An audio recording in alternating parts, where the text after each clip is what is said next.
எனவே ராகினி காவேரிட்ட மறுபடியும் வக்கீல் வருவார், வந்து உங்ககிட்ட டைவர்ஸ் நோட்டீஸில் சைன் வாங்குவார் அப்படின்னு குழப்பி வச்சுருப்பாங்க. ராகினி சொன்ன மாதிரியே விஜய் இப்போது காவேரியை கூப்பிடுறாரு, இந்த டாக்குமெண்ட்டில் சைன் பண்ணு அப்படின்னு சொல்கிறாரு. காவேரி சைன் பண்ணாமல் தயங்கி நின்றுட்டுருக்குறாங்க. உன் சொத்தெல்லாம் ஒன்றும் எழுதி வாங்கிட மாட்டோம் அப்படின்னு சொல்கிறாரு விஜய். வக்கீல் டைமே நீங்கள் சொல்லிடாதீங்கன்ற மாதிரி கஞ்சாட காமிக்கிறாரு. காவேரி வேறு எந்த கேள்வியுமே கேட்காம இப்போது சைன் பண்ணிடுறாங்க. வக்கீல் கிளம்பி போனதுக்கப்புறமா காவேரி விஜய்கிட்ட கேட்குறாங்க, டிவர்ஸ் பேப்பர் தானே இது அப்படின்னு கேட்குறேங்க. நானும் ரெடி தான், நீங்கள் எப்போ சொன்னாலும் நான் கிளம்பி போக தயாராக தான் இருக்கிறேன் அப்படின்னு சொல்கிறாங்க காவேரி. விஜய் இப்போது மனசில் நினைக்கிறாரு, நான் உனக்கு என்னெல்லாம் பண்ணணும்னு நினச்சிட்ருக்கிறேன், ஆனால் டிவர்ஸ் நான் கேட்குற, இருந்தாலும் உனக்கு ரொம்ப திமிரு தாண்டி அப்படின்னு மனசில் நினைக்கிறாரு விஜய்.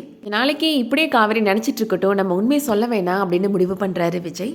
பரவாயில்லையே, கரெக்டாக கண்டுபிடிச்சிட்டேயே அப்படின்னு சொல்கிறாரு விஜய். என்னதான் மனசில் வருத்தம் இல்லாத மாதிரி காமிச்சிக்கிட்டாலும் காவேரி அதுக்கப்புறமா ஓரமாக உட்காந்து ரொம்ப ஃபீல் பண்ணி அழுறாங்க. விஜய் காவேரியோட மனசை கஷ்டப்படுத்தாமல் சீக்கிரமாகவே உண்மையை சொல்லணும்னு நினைக்கிறவங்க இந்த வீடியோவுக்கு ஒரு லைக் பண்ணிக்கோங்க.